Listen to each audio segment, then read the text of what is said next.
নমস্কার। তন্ত্রমন্ত্রে আপনাকে স্বাগত। বজরংবলীকে মৃত্যুদণ্ড দিয়েছিলেন রাম।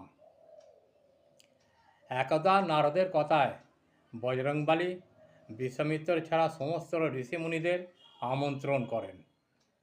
বিশ্বামিত্র একদা রাজা ছিলেন, এ কারণে তিনি ক্ষুব্ধ হন। তখন তিনি রামকে বজরংবলীর মৃত্যুদণ্ড ঘোষণা করতে বলেন। বিশ্বামিত্র রামের গুরু ছিলেন, তাই তিনি শেষ পর্যন্ত আদেশ মেনে নেন। বজরংবলীর ওপর তীর বর্ষণ করেন রাম। নিজের দিকে তীর আসতে দেখে রাম নাম জপ করেন বজরংবলী। তখন সমস্ত তীর ফিরে যায় রামের কাছে।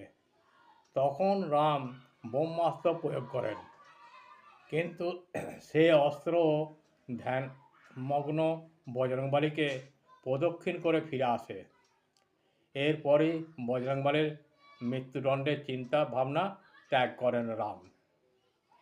এর থেকেই বোঝা যায় যে রাম নামের কি অপার মহিমা।